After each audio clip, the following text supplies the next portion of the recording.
এক অহংকারী বাগান মালিক, সে আল্লাহকে ডাকতো না, শিরিক করতো আল্লাহর সাথে। তো তার প্রতিবেশী ছিল একজন গরিব ইমানদার মানুষ, একদম গরিব। তো এই গরিব লোকটাকে প্রত্যেক দিন এই অহংকারী বাগান মালিকটা বিকালে সন্ধ্যায় বিদ্রুপ করত। বুজুর্গ কি খবর, খুব তো আল্লাহরে ডাকো, হ্যাঁ তুমি তো একেবারে বুজুর্গির ভাবলো ইমানদার, কই এ পয়রা তো রইলে এমনি, এই অভাবে তো পয়রা রইলা, কিচ্ছুই তো নাই। হ্যাঁ প্রতিদিন এভাবে বলতো। তখন এই কোরআনে আছে ওই নেককার মানুষটা, যদিও সে গরিব ছিল, তার প্রতিবেশী পাশের ক্ষেতওয়ালা, তো উনি বলতো ভাই তুমি অহংকার না করে এ করতো কি, তো সন্ধ্যাবেলা এর বিদ্রুপ করত। আর উনি বলতো তোমার উচিত আল্লাহকে ডাকা, আল্লাহকে ডাকা, যে হে বাগান মালিক আল্লাহর নাফরমানি করো না, অহংকার করো না, অহংকার করো না, এটা বলতো তাকে। তো কোরআনে আছে একদিন এরকম বিদ্রুপ করতে করতে বলে বিদ্রুপ করে সে ঘরে গেছে গা, ওই এই অহংকারী বাগান মালিকটা নাফরমানটা গিয়া রাত্রিবেলা ঘুমাইছে, ভোরবেলা নিজের বাগানে আবার আসছে, পরের দিন ভোরবেলা। আল্লাহ কোরআনুল কারীমে বলেন এই শেষ রাত্রে আল্লাহ ওই বাগানের উপরে আযাব দিয়া সমস্ত গাছ এইভাবে উপড়াইয়া ফেলছে, একেবারে বাগান সমান করে লাইছে সুদা।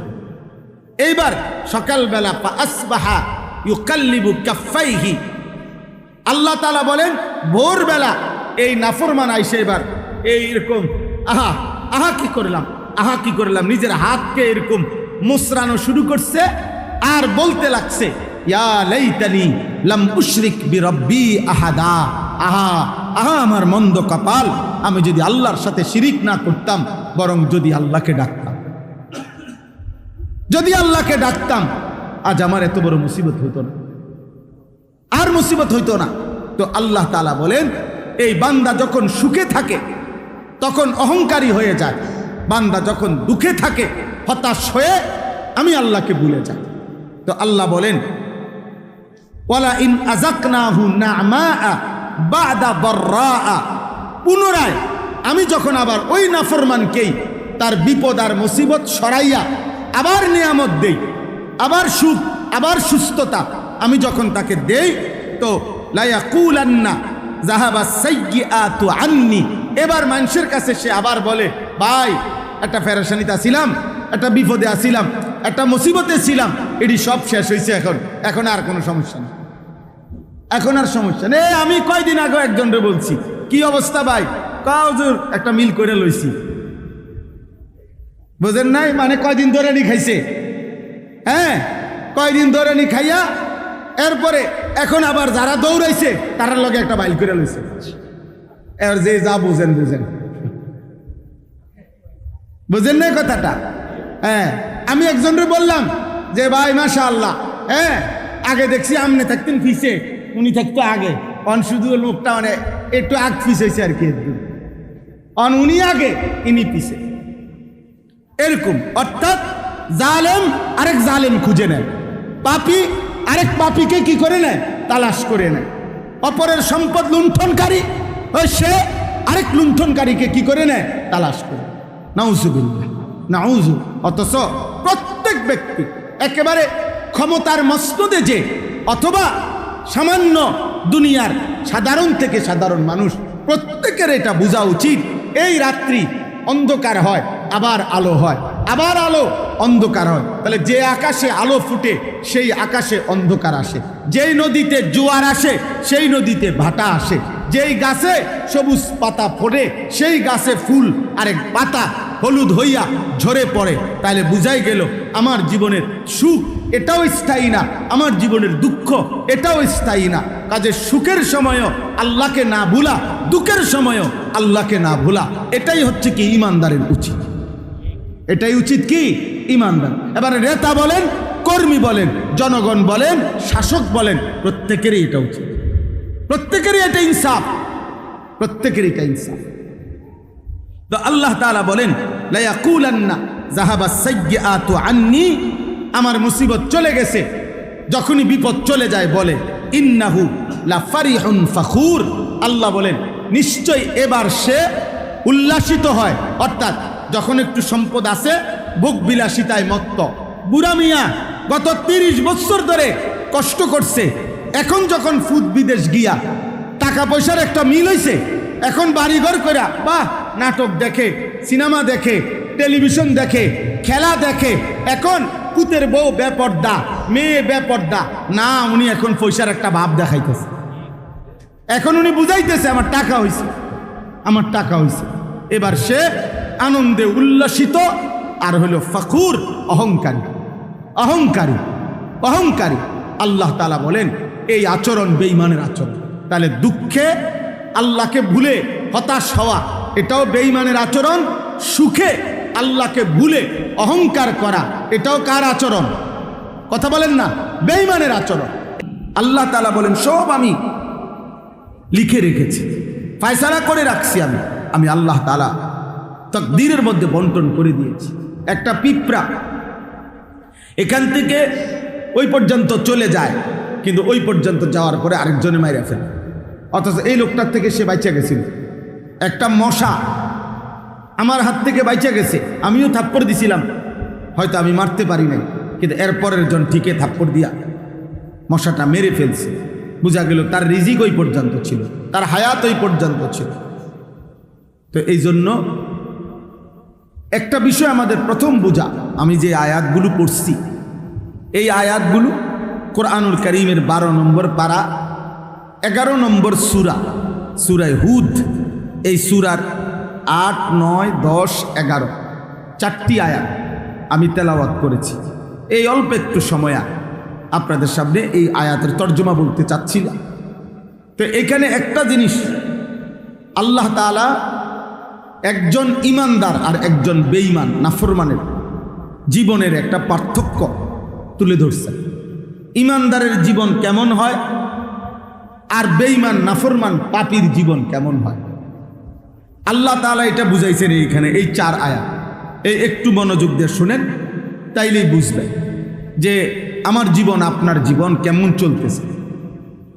এখানে আল্লাহ তাআলা এটা বুঝাইছেন আমাদের জীবনের 2টা অংশ।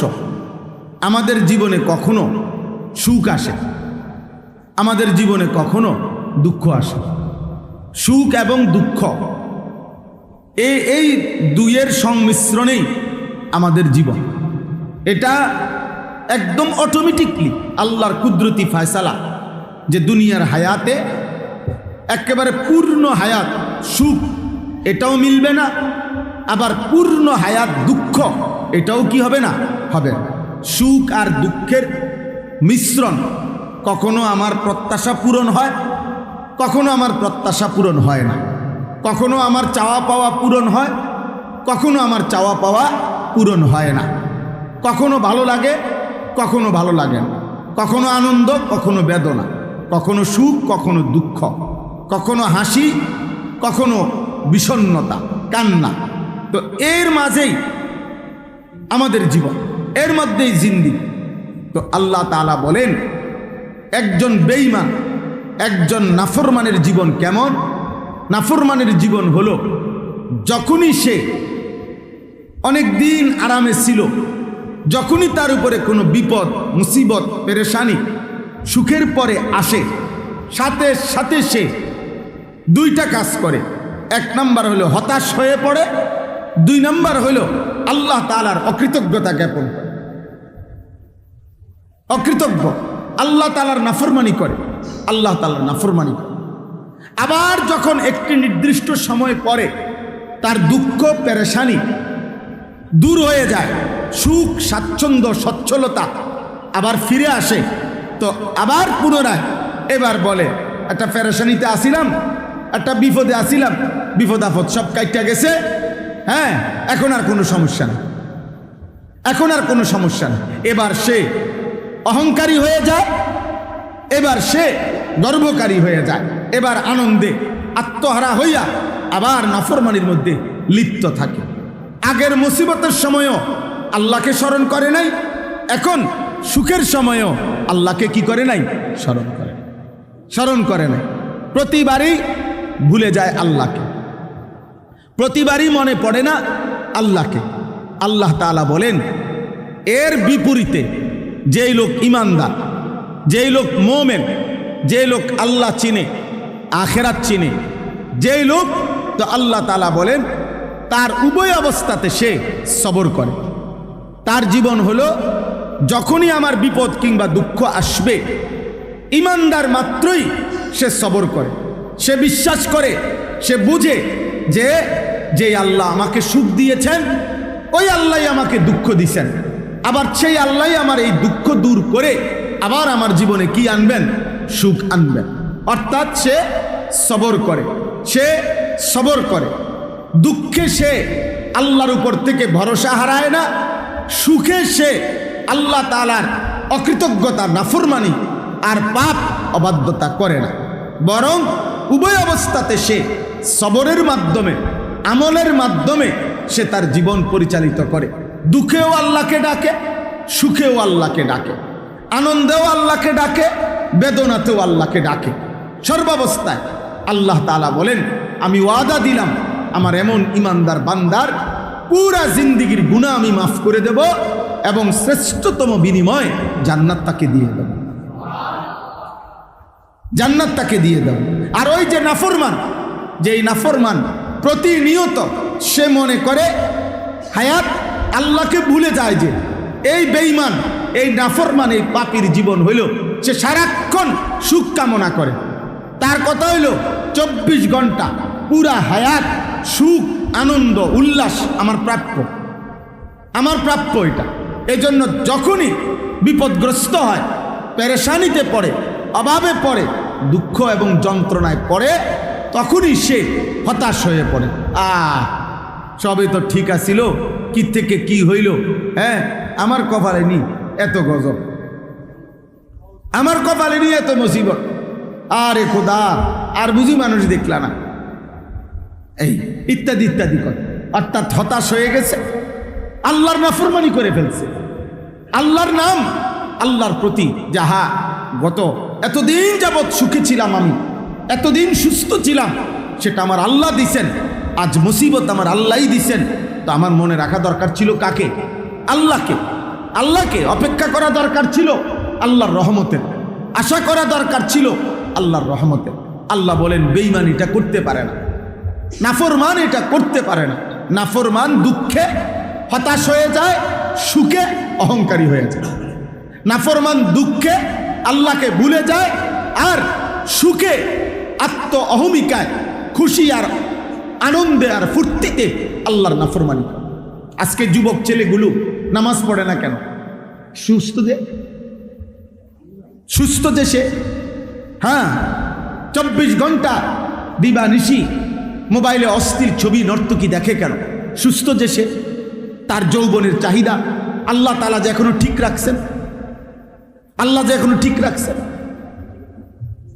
এই আবার যখন বিপদে পড়ে, অসংখ্য অসংখ্য নাফরমান হতাশ হইয়া এমনও আছে এক পর্যায়ে আত্মহত্যা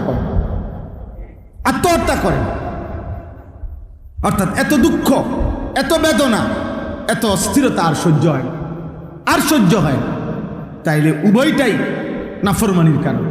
না তো ইমানদার যদি হইতো, সে সুখের সময়ও আল্লাহকে মনে রাখতো, দুঃখের সময়ও কাকে মনে রাখতো? আল্লাহকে। হযরত আইয়ুব আলাইহিস সালাম, আমরা জানি ওনার নাম, একজন নবী ছিলেন। আল্লাহ কোরআনুল কারীমে ওনার নাম উল্লেখ করছে, নি'মাল আবদু। আল্লাহ বলছে আমার বান্দাদের মধ্য থেকে বড় উত্তম বান্দা আইয়ুব। আইয়ুব কেন?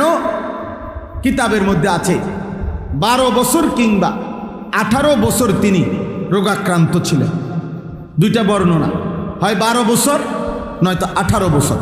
তো 12 বছর কিংবা 18 বছর একটানা রোগাক্রান্ত, মারাত্মক অসুস্থ ছিলেন, শারীরিকভাবে ভীষণ রোগ ছিল ওনার। তো 18 বছর পরে বা 12 বছর পরে আল্লাহ তাআলা ওনাকে সুস্থ করে দিয়েছেন। সুবহানাল্লাহ।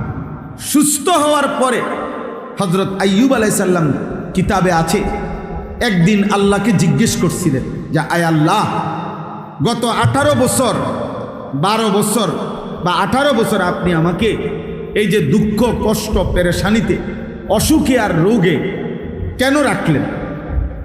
আমার এমনি জানার ইচ্ছা আপনার কাছে, আপনি আমারে অসুস্থ বানায় রাখলেন কেন এত লম্বা সময়? আপনি কেন করলেন? তো আল্লাহ তাআলা বললেন, আইয়ুব শোনো, অসুস্থ হওয়ার আগে 70 বছর তুমি সুখে ছিলা, সুস্থ ছিলা। আমি আল্লাহ তাআলা তখনও দেখছি এই সুস্থ থাকার 70 বছরে তুমি আমাকে ডাকছ, আমার বন্দিগি আমার আনুগত্য তুমি করেছ, আমার কোনো অভিযোগ নাই তোমার ব্যাপারে। কিন্তু আমি আল্লাহ তাআলা এরপরেও 18 বছর তোমাকে দুঃখ আর সুখে বিপদে আর মুসিবতে পরীক্ষা করছি। তবে আমি আল্লাহ তাআলা দেখছি এই 18 বছরও তুমি আমাকে আগের 70 বছরের মতোই আমারে ডাকছ। আমার ইবাদত, আমার জিকির, আমার নাম, আমার তাসবিহ তুমি পড়েছ। আমি এই অসুস্থ অবস্থাতেও তুমি আমারে ডাকছ। তাইলে এই অসুস্থ অবস্থাতেও তোমার ব্যাপারে আমার কোনো অভিযোগ নাই, সুখের সময়েরও অভিযোগ নাই। তাইলে রোগ দিলাম কেন? আল্লাহ তাআলা বললেন, আইয়ুব আমি দেখতে চাইছিলাম যে সুখের সময়ে আমাকে তুমি ডাকো আর দুঃখের সময়ে আমাকে তুমি ডাকো, কোন সময় এই ডাকে, কোন ডাকে মায়া লাগে বেশি, আমি এটা দেখতে চাইছিলাম। তো আল্লাহ তাআলা বলেন, আইয়ুব আমি আল্লাহর জাতের কসম 70 বছর সুখের সময় তুমি যে পরিমাণ, আর এই 18 বছর দুঃখ আর অসুস্থতার যন্ত্রণার সময় তুমি যে আমাকে ডাকছো, আমি আল্লাহর কাছে এই ডাকে মজা লাগছে বেশি, আমি আল্লাহর কাছে ভালো লাগছে বেশি। আমি দুঃখের ডাকে মজা পাইছি, বিপদের ডাকে, অভাবের ডাকে, কষ্ট আর যন্ত্রণার ডাকে আমি মজা পাইছি বেশি, আমি মজা পাইছি বেশি। তাইলে এক ইমানদার, এক মুমিন, আল্লাহর প্রতি যার ঈমান আছে, তার জীবনে সে সুখেও আত্মহারা হয় না, দুঃখেও হতাশ হয় না। সে দুঃখেও নাফরমানি করে না, সুখেও অহংকার করে না, অহংকার করে না, অহংকার। এজন্য প্রিয় ভাই আমার, বাবা আমার, এই অল্প কয়েকজন মানুষ আপনাদেরকে বলি, আমাকেও বলি, এইখানে আল্লাহ তাআলা শিখাইছেন এটা, ওয়ালা ইন আখারনা আনহুমুল আযাবা ইলা উম্মাতিন মা'দুদা লা ইয়াকুলুন্না মা ইয়াহবিসু। আল্লাহ তাআলা বলেন, নাফরমান, বেঈমান, পাপী, আমি আল্লাহ যদি ইচ্ছা করে, দয়া করে তাদের উপরে আযাব, মুসিবত, বিপদ যদি একটু সময় লম্বা করি, মানে না দেই, মনে করেন অহংকার করতেছে, গুনাহ করতেছে, জুলুম করতেছে, পাপ করতেছে, কিন্তু আজকে 10 বছর হয়ে গেছে, 30 বছর হয়ে গেছে, 20 বছর হয়ে গেছে, 50 বছর হয়ে গেছে, কোনো বিপদ নাই, কোনো বিপদ নাই, কোনো অসুবিধাও নাই, কিন্তু গুনাহ করছে পুরা দমে।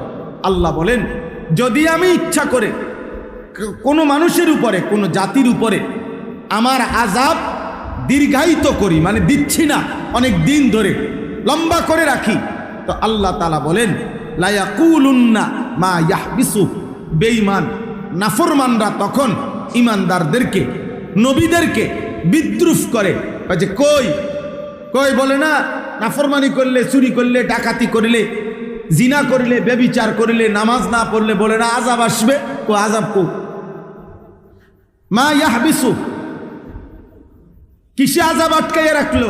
এই মিয়া, তাফসীরের মধ্যে আছে আবু তালেব, আরে আবু লাহাব, আবু লাহাব যখন, আল্লাহ তাআলা কোরআনুল কারীমের মধ্যে বলছে, আবু লাহাব তাব্বাত ইয়াদা আবি লাহাব, তোর হাত ধ্বংস হয়ে গেল এবং তুমি নিজেও ধ্বংস হয়ে গেলা।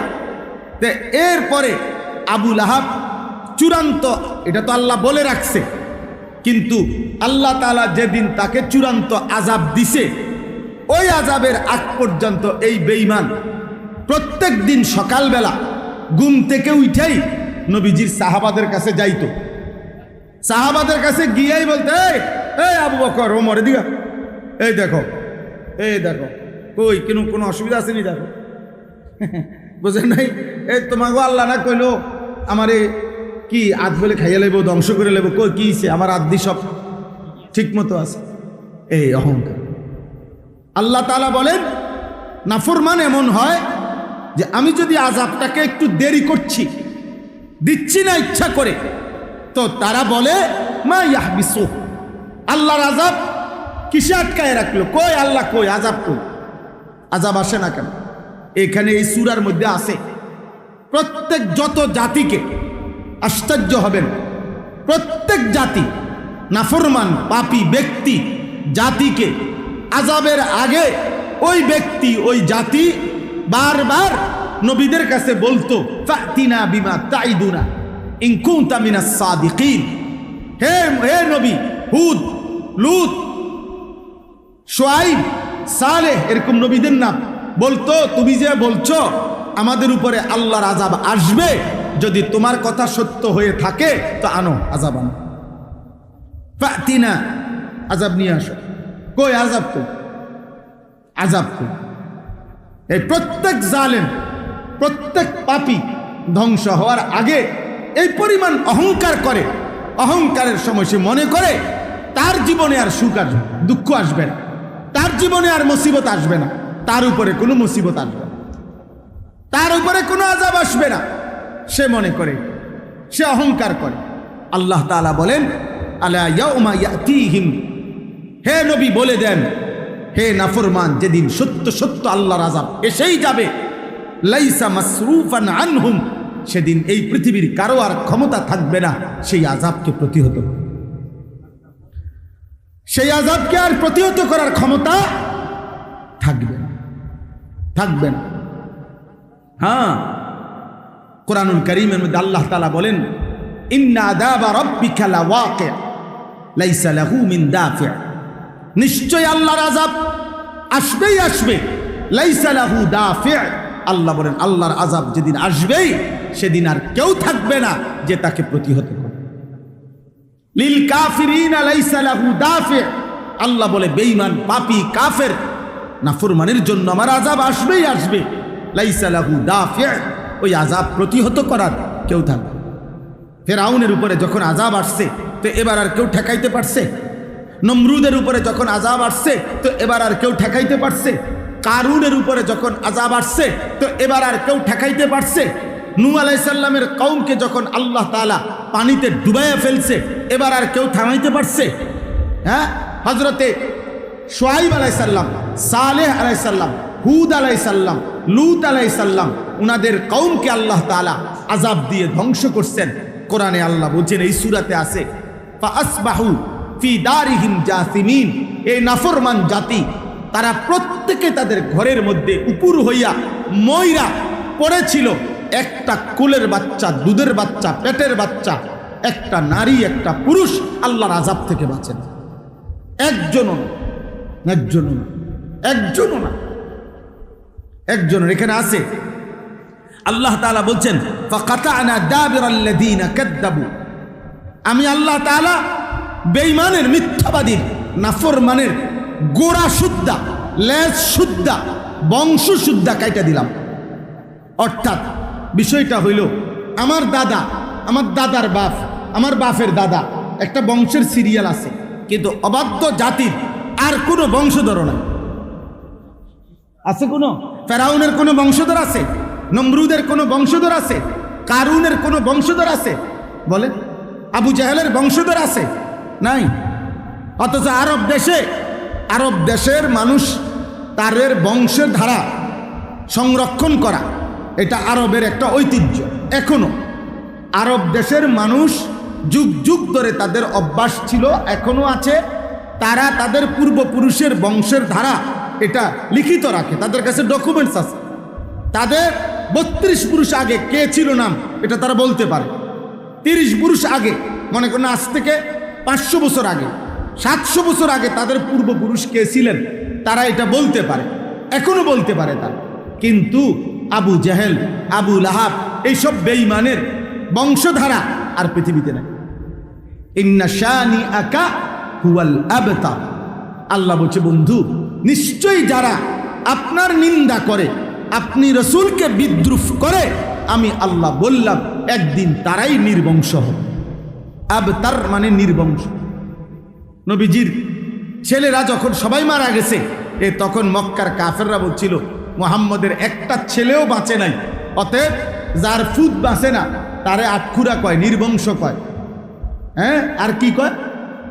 হ্যাঁ, আবতার গ্রাম্য ভাষায় বলে। তো এই তারা বলতে লাগলো যে মুহাম্মদের আর বংশ নির্বংশ।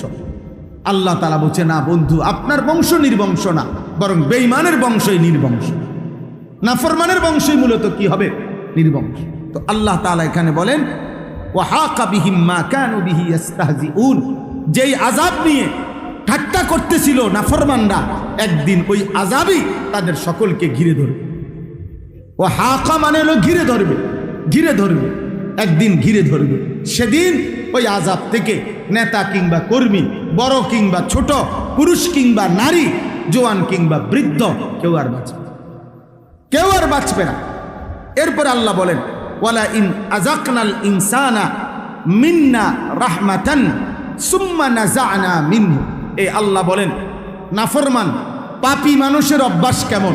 আল্লাহ বলেন, দীর্ঘদিন যাবৎ আমি তাকে দয়া মায়া করতেছিলাম, খাওয়াইতেছি, পড়াইতেছি, রিজিক দিচ্ছি, সব ঠিক দিতেছি, কিন্তু যখনই সুম্মা নাযা'না মিনহু, আমি যদি তার থেকে ওই সুখ, শান্তি, নিরাপত্তা কিছুদিনের জন্য ছিনায় নেই, বিরত রাখি, তো ইন্নাহু লায়াউসুন কাফুর, সাথে সাথে সে আমি আল্লাহর থেকে হতাশ হয়ে যায়, আমি আল্লাহর নাফরমানি শুরু করি, নাফরমানি শুরু করি। আরে ফেরেশানির তো মিয়া শেষ নাই, কি আল্লাহরে ডাকি, ফেরেশানির শেষ নাই।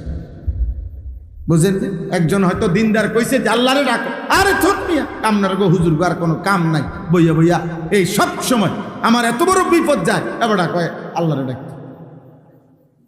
নাউজুবিল্লাহ, মানে কি? হতাশ, মাথা চোখে মুখে আন্দার দেখে, একেবারে এলোমেলো হয়ে গেছে, সাজানো মনে হয় যেন সব। এখানে আছে কোরআনে সূরা কাহফের মধ্যে, এক অহংকারী বাগান মালিক, সে আল্লাহকে ডাকতো না, শিরিক করতো আল্লাহর সাথে। তো তার প্রতিবেশী ছিল একজন গরিব ইমানদার মানুষ, একদম গরিব।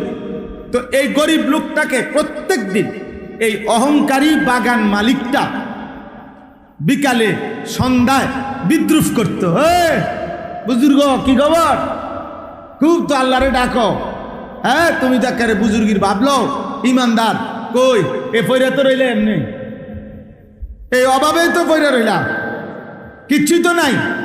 হ্যাঁ, প্রতিদিন এভাবে বলতো। তখন এই কোরআনে আছে, ওই নেককার মানুষটা যদিও সে গরিব ছিল, তার প্রতিবেশী পাশের ক্ষেতওয়ালা, তো উনি বলতো, ভাই তুমি অহংকার না করে তোমার, এই বেটা সরেন তো, সর, ফালতু কোথা করে খটর মটর শুরু করে দিচ্ছে, এটা লাগাই দাও। তো এই জন্য বললাম, এ করতো কি, তো সন্ধ্যাবেলা এর বিদ্রুপ করত, আর উনি বলতো তোমার উচিত আল্লাহকে ডাকা, আল্লাহকে ডাকা, যে হে বাগান মালিক, আল্লাহর নাফরমানি করো না, অহংকার করো না, অহংকার করো না, এটা বলতো তাকে। তো কোরআনে আছে, একদিন এরকম বিদ্রুপ করতে করতে বলে বিদ্রুপ করে সে ঘরে গেছে গা, ওই এই অহংকারী বাগান মালিকটা, নাফরমানটা গিয়া রাত্রিবেলা ঘুমাইছে, ভোরবেলা নিজের বাগানে আবার আসছে, পরের দিন ভোরবেলা। আল্লাহ কোরআনুল কারীমে বলেন, এই শেষ রাত্রে আল্লাহ ওই বাগানের উপরে আযাব দিয়া সমস্ত গাছ এইভাবে উপড়াইয়া ফেলছে, একেবারে বাগান সমান করে লাইছে সুদা।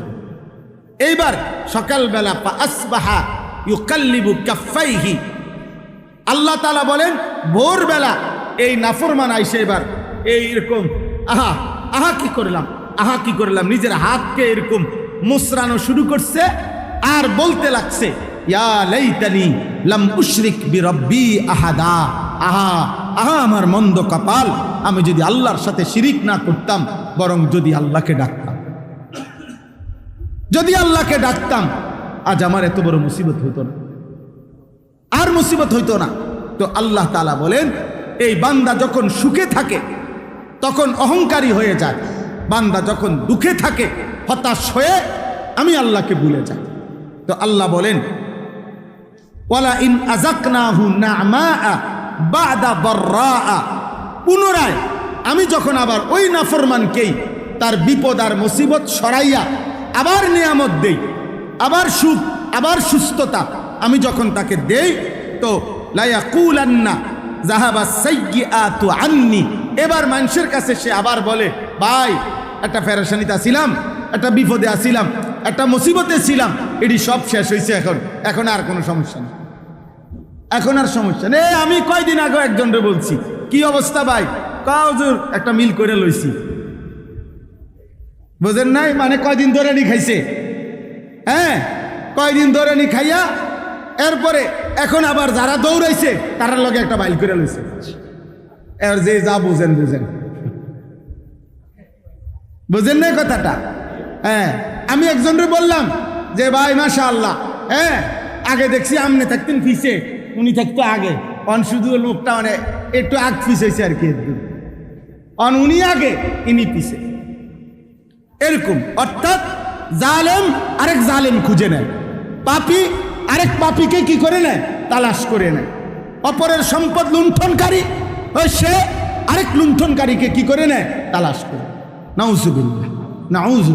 অথচ প্রত্যেক ব্যক্তি একেবারে ক্ষমতার মস্তদে যে, অথবা সামান্য দুনিয়ার সাধারণ থেকে সাধারণ মানুষ, প্রত্যেকের এটা বোঝা উচিত, এই রাত্রি অন্ধকার হয় আবার আলো হয়, আবার আলো অন্ধকার হয়। তাহলে যে আকাশে আলো ফুটে সেই আকাশে অন্ধকার আসে, যেই নদীতে জোয়ার আসে সেই নদীতে ভাটা আসে, যেই গাছে সবুজ পাতা ফোটে সেই গাছে ফুল আরেক পাতা হলুদ হইয়া ঝরে পড়ে। তাহলে বুঝাই গেল আমার জীবনের সুখ এটাও স্থায়ী না, আমার জীবনের দুঃখ এটাও স্থায়ী না।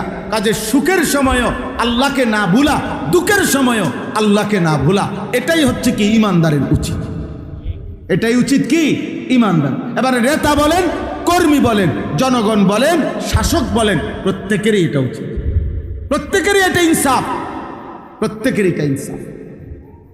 তো আল্লাহ তাআলা বলেন, লা ইয়াকুলান্না যাহাবা সাইয়্যাতু আন্নি, আমার মুসিবত চলে গেছে, যখনই বিপদ চলে যায় বলে ইন্নাহু লা ফারিহুন ফাখুর, আল্লাহ বলেন নিশ্চয় এবার সে উল্লাসিত হয়। অর্থাৎ যখন একটু সম্পদ আছে ভোগ বিলাসিতায় মত্ত। বুড়া মিয়া গত 30 বছর ধরে কষ্ট করছে, এখন যখন ফুদ বিদেশ গিয়া টাকা পয়সার একটা মিল হইছে, এখন বাড়িঘর কইরা বাহ নাটক দেখে, সিনেমা দেখে, টেলিভিশন দেখে, খেলা দেখে, এখন পুতের বউ বেপর্দা, মেয়ে বেপর্দা না, উনি এখন পয়সার একটা ভাব দেখাইতেছে, এখন উনি বুঝাইতেছে আমার টাকা হইছে, আমার টাকা হইছে। এবার সে আনন্দে উল্লাসিত, আর হলো ফখুর, অহংকারী, অহংকারী, অহংকারী। আল্লাহ তাআলা বলেন এই আচরণ বেঈমানের আচরণ। তাহলে দুঃখে আল্লাহকে ভুলে হতাশ হওয়া এটাও বেঈমানের আচরণ, সুখে আল্লাহকে ভুলে অহংকার করা এটাও কার আচরণ? কথা বলেন না, বেঈমানের আচরণ। এবার মুমিনের আচরণ কি?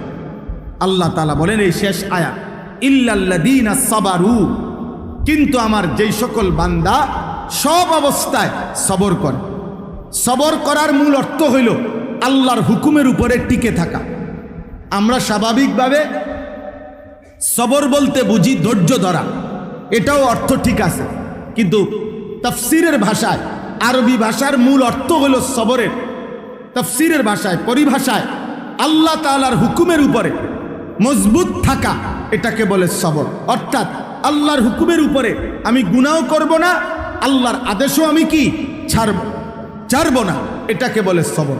তো আল্লাহ বলেন ইল্লাল্লাযীনা সাবারু, দুঃখে কিংবা সুখে উভয় অবস্থাতে যে সবর করে, যে মজবুত হয়ে থাকে, দৃঢ় থাকে, ওয়া আমিলুস সালিহাত, আর জীবনভর নেক আমল করতে থাকে, উলাইকা লাহুম মাগফিরাতুম ওয়া আজরুন কাবীর, আমি আল্লাহ ওয়াদা দিলাম আমি তাদের জিন্দেগীর গুনাহ মাফ করে দেব এবং মহা বিনিময় জান্নাত দিয়ে দেব। এই 4 আয়াতের অর্থ শেষ, তর্জমা শেষ। এখন আসেন আমি আপনাদের কাছে এই কথাই আমার শেষ কথা, আমরা যেন সুখে কিংবা দুঃখে, আল্লাহ তাআলা ছেলে দিছেন, আল্লাহ মেয়ে দিছেন, আল্লাহ অর্থ দিছেন, আল্লাহ স্ত্রী দিছেন, আল্লাহ ঘর দিয়েছেন, সুস্থতা দিয়েছেন, সম্পদ দিয়েছেন, কোনো অবস্থাতেই একজন ইমানদার যদি হই আল্লাহকে না বলে। আবার মুসিবত আসবে, আবার বিপদ আসবে, কখনো সুস্থ কখনো অসুস্থ, কখনো আনন্দ কখনো বেদনা, কখনো সুখ কখনো দুঃখ, কখনো রোদ কখনো বৃষ্টি, কখনো আলো কখনো অন্ধকার, কিন্তু উভয় অবস্থাতেই ডাকতে হবে কাকে? আল্লাহকে ডাক। আজকে তোমরা এই কয়জন ছেলে, প্রিয় ছেলে, তোমরা অনেক ছেলে বুঝো না। এক একজনের চুল দেখলে, চেহারা দেখলে মানুষ না হাইওয়ান তাও মনে হয়, বোঝা যায়। মানুষ না আফ্রিকার জানোয়ার তাও বোঝা যায়। কেন এমন করে? কারে দেখাইতে করে? পাগল না মাতাল না তার সিরা? কিছুই জানেন, কিছুই জানেন। মুসলমানের ঘরে জন্ম নিয়া মুসলমান, কিন্তু এক ওয়াক্ত নামাজ পড়ে না। আহা নাফরমান, কোথায় যাচ্ছ? কই যাচ্ছ? আল্লাহকে ছেড়ে যাচ্ছ কোথায়? আর আল্লাহকে ছেড়ে আল্লাহ থেকে শেষ পর্যন্ত বাঁচতে পারবা কিনা? আল্লাহ তাআলা কোরআনে এই কথাটা সব অনেকবার বলছে, বান্দা বলো, শোনো, মানো বা না মানো, আমার কাছেই তো আসতে হবে, আমার কাছে ফিরতে হবে, আল্লাহর কাছে ফিরতে হবে, লাভ তো নাই, অন্যদিকে গিয়ে তো লাভ নাই। এই জন্য ছেলেরা, বাবা আপনাদেরকে আজকের এই ছোট্ট আয়োজন, এই মাদ্রাসা আমাদের প্রিয় ছাত্র মাওলানা আশরাফ খুব ফিকির করে, মাশাআল্লাহ, অনেক চেষ্টা করে, সব সময় আমার সাথে যোগাযোগ করে, আমার মাদ্রাসায় নিয়মিত যায়, আগের থেকে আমাদের ছাত্র সে। তো আলহামদুলিল্লাহ মাদ্রাসা আগাইতেছে। যখন শুরু ছিল তখন কম ছাত্র ছিল, এখন ছাত্র বাড়ছে। আমার কথা হইল উভয় অবস্থাতে আল্লাহর শুকর আদায় করতে হবে, আল্লাহকেই মনে রাখতে হবে, গুনাহ যেন না হয়, পাপ যেন না হয়, মানুষের সম্পদের এবং সন্তানের হক যেন নষ্ট না হয়। আল্লাহ তাআলা তৌফিক দান করেন। এবং যে ছেলেদেরকে আজকে সবক দেওয়া হলো, আল্লাহ তাদেরকে হাফিজ আলেম হিসাবে কবুল করে নেন। তোমরা যারা ছেলেরা, বাবা তোমাদের কাছে আমার অনুরোধ, যাদের জীবনে নামাজ দেয়, সারাদিন মোবাইল একটা নিয়ে টুটু করে ছাগলের মতো যারা ঘোরো, আব্বা এটা মাতাল জিন্দিগি। বাবা মনে রাখো, তুমি কমপক্ষে যারা পরিমাণ বিবেক যদি থাকে, এই মোবাইল নিয়া এই চুল্লা যারা পথে পথে হাঁটো, তোমার যদি যারা বিবেক থাকে, তুমি একটু ডানে বামে তাকাইও যে মানুষে তোমারে নিয়ে কি মন্তব্য করে। মানুষ তোমার, অথবা তুমি আড়ালে গোপনে একটু জিগাইও বা শুইনো, মানুষে তোমারে কি ভাবে, মানুষ তাকে কি ভাবে। বাবা মা কি মনে করে? আপন সন্তান নিয়ে বাপ পর্যন্ত বিরক্ত, আপন সন্তান নিয়ে মা পর্যন্ত গুনাহ তারে, পাপ, নারী, ছবি, মোবাইলের অস্থির দৃশ্য তারা এমন কুত্তা বানাইছে, এই কুত্তার ভয়ে এখন মা পর্যন্ত পেরেশান, বাবা পর্যন্ত পেরেশান। বাবে মার কাছে বলে, তারে যেমনে পারো বাইতে বাইর করো, বাইতে বাইর করো, কোন সময় কি কইরা বইয়ে, মান সম্মান সব তো এমনি গেছে গেছে, আরো ডুবাইব, বাইর করো, তারে আলগা করো। আহা, আফসোসের ব্যাপার বাবা, এই জীবন লানতের জীবন, অভিশপ্ত জীবন, যে জীবনে তোমার এই সমাজ, আখেরাত তো নাই। আরে বেটা নাফরমান, আখেরাত তো নাই, দুনিয়াও তো তোরে কেউ পছন্দ, তোর দিকে তো ফিরা, বেনামাজির দিকে কেউ থুতুও মারে না, বেটা থুতুও মারে না। বলে না কত বড় জনেরে, কত জনেরে আপনার মানুষে পাপি, অথচ মানুষের স্যালুট দেয় না, না টাকাকে স্যালুট দেয়, মানুষকে দেয় না। টাকাকে, টাকাকে, ক্ষমতাকে স্যালুট দেয়। টাকা না থাকলে, ক্ষমতা না থাকলে এই লোকের আবার 2 পয়সার মূল্য থাকে। তাহলে ওইটা তো টাকারে না দিল স্যালুট, মানুষকে কই দিল? পাপীকে মানুষ ঘৃণাই করে, নাফরমানকে মানুষ ঘৃণাই করে, চরিত্রহীনকে মানুষ ঘৃণাই করে। এজন্য আল্লাহর নাফরমানি না করে। আর দুঃখ কিংবা সুখ, আনন্দ কিংবা বেদনা, সব অবস্থায় কাকে মনে রাখা? আল্লাহকে, আল্লাহকে মনে, আল্লাহকে মনে রাখা, আল্লাহর ইবাদত করতে থাকা, আল্লাহর বন্দিগি করতে থাকা। আল্লাহ তাআলা আমাদেরকে তৌফিক দান করেন। আজকের এই ইসলাহি মজলিস, মাদ্রাসা, মাদ্রাসার সব আয়োজন আল্লাহ যেন কবুল করে, আমিন। আপনারা বেশি বেশি দোয়া করবেন, আমরাও দোয়া করি।